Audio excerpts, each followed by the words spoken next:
Y Apple never makes cheap iPhones, ये question कभी ना कभी तुम्हारे दिमाग में ज़रूर आया होगा। आज इस हम क्वेश्चन को डिकोड करेंगे। एप्पल चाहे तो आज ही 20,000 रुपये का फ़ोन लॉन्च कर सकती है, उसके पास टेक्नोलॉजी है, मैन्युफैक्चरिंग है और डिमांड भी है।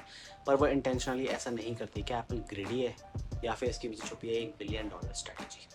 जब भी कोई नया आईफोन लॉन्च होता है ना, तो सब लोग कहते हैं कि इतना एक्सपेंसिव एप्पल कभी कुछ मिडिल क्लास वालों के लिए क्यों नहीं बनाती है। और ये फीडबैक एप्पल को पिछले 15 सालों से मिल रहा है, उसके बाद भी उसने अपने स्ट्रैटेजी में कोई चेंज नहीं किया, क्योंकि ये स्ट्रैटेजी उनकी इंटेंशनल है। और इसके पीछे रीज़न प्राइस नहीं है, इसके पीछे रीज़न है पोजिशनिंग। क्योंकि एप्पल का ऑब्जेक्टिव मैक्सिमम फ़ोन बेचना है ही नहीं, उसका ऑब्जेक्टिव है मैक्सिमम वैल्यू क्रिएट करना।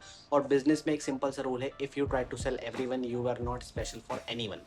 और एप्पल एग्जैक्टली इसका अपोजिट फॉलो करती है। जब कोई 1 लाख रुपए का आईफोन खरीदता है ना, वो एक्चुअली में एक हार्डवेयर नहीं खरीद रहा होता है, वो एप्पल की ब्रांड, इकोसिस्टम और एक्सपीरियंस को बाय कर रहा होता है।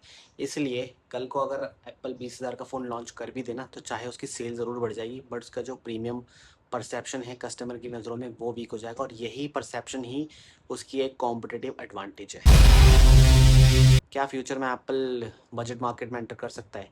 तो मुझे नहीं लगता भाई एप्पल कभी भी एग्रेसिवली बजट मार्केट में एंटर करेगा। बल्कि मुझे ये लगता है कि एप्पल अपनी स्ट्रैटेजी को और स्ट्रॉन्ग करेगा by investing more in AI services और इकोसिस्टम। वो इन तीनों चीज़ों को और स्ट्रॉन्ग बनाएगा ताकि उसके जो कस्टमर्स हैं उसकी तरफ और ज़्यादा लॉयल हो जाए।